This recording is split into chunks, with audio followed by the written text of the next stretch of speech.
Good afternoon. Market बहुत तेज़ी से चल रहा है और लास्ट 4 महीना में बहुत अच्छे रिटर्न बने हैं।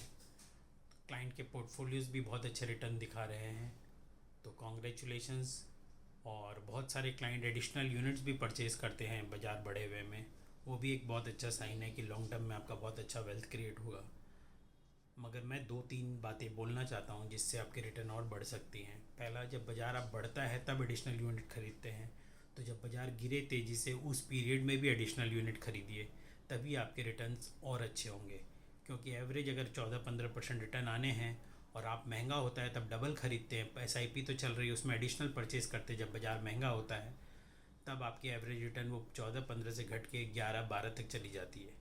और जब बाज़ार ज़ोर से गिरता है तब आप ख़रीदते हैं तो एवरेज रिटर्न से बेटर रिटर्न आने की पूरी पूरी संभावना रहती है। दूसरा चीज़, हमारे पोर्टफोलियो में अगर 4-5 फंड है तो जो सबसे अच्छा परफॉर्म कर रहा होता है हम जनरली उसी में वो एडिशनल यूनिट्स खरीदते हैं, तो ये एक रॉन्ग प्रैक्टिस है।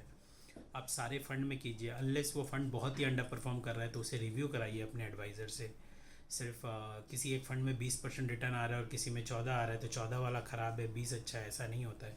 हो सकता है कोई एक पर्टिकुलर सेक्टर में या मिड कैप में या स्मॉल कैप में बहुत ज़ोर से रैली आई है, बट मार्केट में ऐसा माना जाता है कि everything has to return to the mean. तो जिसने एक्सेसिव रिटर्न दिए हैं वो गिरेगा भी उतना तेज़ी से। तो जाके उसी में एडिशनल यूनिट ख़रीद लेने से आपका पोर्टफोलियो और अंडर परफॉर्म करेगा फ्यूचर में। तो ये चीज़ समझते हुए इन्वेस्ट कीजिए। पैनिक में या बहुत फास्ट रिटर्न बनाने की जल्दी में मिस्टेक मत कीजिए। धन्यवाद। हैप्पी